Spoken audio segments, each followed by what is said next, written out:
Okay, let us discuss this problem. This is a quite easy problem. So let me first make the diagram for this problem, and then we will discuss what the question says. So there is a wedge, and this wedge is basically kept on a horizontal surface.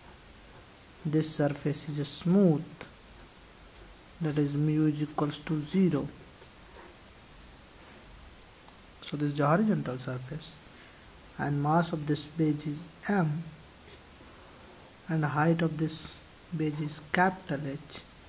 Wedge angle is given to you, that is the theta, and there is a mass, a small mass m, that is kept over the wedge.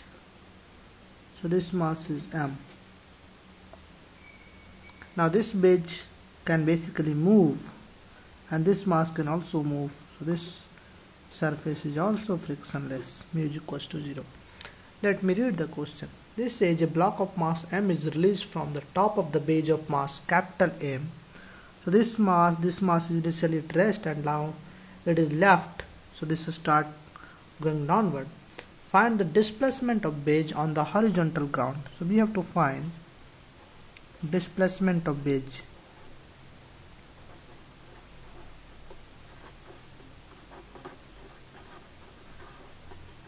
So what is the displacement of wedge when the block reaches to the bottom? So what will happen? Now the situation is something, initially a block is here, and after some time block will be here. So what is the displacement of wedge when the block is at the bottom position? Are you getting? So let me first tell you what will happen. Initially this wedge is here. After some time this wedge will be here. So let me make one diagram. So I think you are able to see this one. After some time what will happen? Basically there is a force that is acting over this wedge. So this mass is basically pressing this one here. So if you see, this is pressing this by a normal reaction, and this will have a one component in this direction and one component in this direction. Are you getting? So due to this component, so pressing component in x direction, so this wedge will move this side and block is going down. So after some time what you will see? You will see this has moved this side. Are you getting? And after some time it has reached up to here. So let me say, if I say the middle, let us say the final situation. Finally it has reached here. Are you getting or not? So you see, this wedge basically has displaced this direction. So wedge had basically displaced by some, let us say, capital X in this direction. This is my positive x-axis. This is my positive y-axis. So displacement of wedge is x in the right direction. Now you see, since there is no force is acting, so I can say velocity of center of mass is 0. Are you getting? So in horizontal direction there is no external force that is acting, only the normal reaction, that is internal force. So there is no horizontal force that is acting, no external force is acting in the x direction. So I can say mass into acceleration in the x direction should be 0. So mass into acceleration is 0 in the x direction. This says x is 0 in the x direction. In x direction. So acceleration is 0. Now initially the system is in the rest. This means acceleration of center of mass is 0. Now I know. Initially center of mass in the rest. So initially VCM is 0. So initial velocity is 0. Acceleration is 0. This suggests me velocity will always remain 0. So velocity of center of mass, velocity of CM will always be 0. Now if the velocity of center of mass is 0, so S is equals to ut plus half at square. U is 0, A is 0, acceleration of center of mass is 0, velocity of center of mass is 0. This means distance traveled by the center of mass is 0. So now I know one good result. that the distance traveled by the center of mass is 0. This means center of mass of the system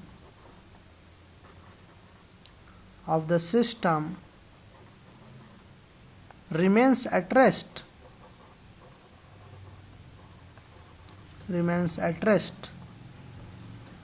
Are you getting? So let us say if I have center of mass xcm, that is basically m1 x1 plus m2 x2 divided by m1 plus m2. So this is m1 plus m2. Are you getting? If the center of mass remains at rest, let us say initially it was at origin. So I can say, or you can take in terms of delta also. So I can say delta xcm, this is equals to m1 delta x1 plus m2 delta x2 divided by m1 plus m2. Now delta xcm is 0. This gives me m1 delta x1 plus m2 delta x2. This is equals to 0. Are you getting?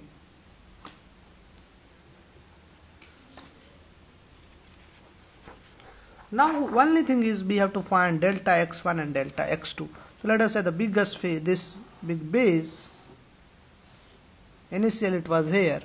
It has moved a distance x in this. So initially let us say, let me make two diagram. So this is m. So initially it was here. After some time this base has basically moved up to here. Now this base is here. So same length. So this has moved at a distance x. What is the distance moved by this small mass? Initially is here, now it is here. You can see this has moved a distance this with respect to the base. This angle is theta, this angle is h. So this distance is h cot theta, opposite equals to adjacent tan theta, and adjacent is equals to opposite cot theta. So this is h cot theta. Are you getting? So this means with respect to the base, this mass has moved at a distance of in the x direction, h cot theta. So now I can say a small mass m has covered distance h cot theta, and this is in the positive direction, h cot theta in this direction, and but this is with respect to base, and base itself has moved in this direction by a distance of capital X. So what is the total distance of mass m? So total distance of m, a small mass m, this will be in this direction, it is h cot theta. In this direction is capital X, so h cot theta minus x in this direction. Are you getting? What is the total distance of capital mass m? So this has moved in this direction by a capital X. So now I can say m1 into delta x1, m1 into delta x1 is this, h cot theta minus x, m1 is simply m. Are you getting? m1 delta x1 plus m2, m2 is capital M, delta x2 is x, but in this direction, so I have to put a minus sign. This is equals to 0.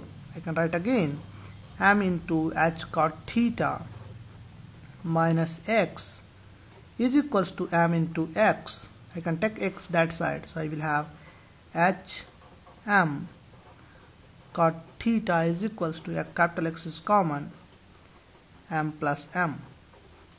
So I will have, I think you have copied this one, capital X is mh cot theta divided by m plus m. So this is the distance traveled by the base. Are you getting? So this is the distance traveled by the base. Now you see in this problem what are the important points we have. The first important point we have that there is no external force in the x direction. Since there is no external force in the x direction is acting, we can see acceleration of the center of mass is 0, because force to external is equals to mass into acceleration of the system, ACM.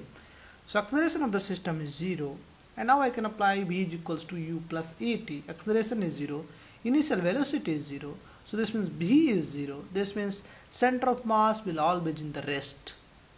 Now if the center of mass is always in the rest, this means it does not going to cover any distance. If it does not cover any distance, this means I can say center of mass, delta x of center of mass is 0. Are you getting? If it does not cover any distance, I can say delta x of center of mass is 0. Then I can write a formula for m1 center of mass xcm is equals to m1 x1 plus m2 x2 divided by m1 x1 plus m1 plus m2. And then if I take delta, because delta xcm is 0, so this gives me 0 is equals to m1 delta x1 plus m2 delta x2. Now one important point we have in this question is to find out delta x1 and delta x2. And I said this base moves at a distance x. This is with respect to ground. But this small mass moves a distance h cot theta in the x direction with respect to this base. But base had itself moved a distance x in this direction. What is the total distance covered by this mass in this direction? So this is with respect to the base, and base itself has moved in this direction. So h cot theta minus x, that is the total distance covered by the small mass in this direction. H cot theta minus x, because I have to add the distance covered by the base itself. Now I can apply this formula m1 delta x1 and I will get this result. I think all of you have got this one. This is a pretty easy problem. We'll discuss the next problem.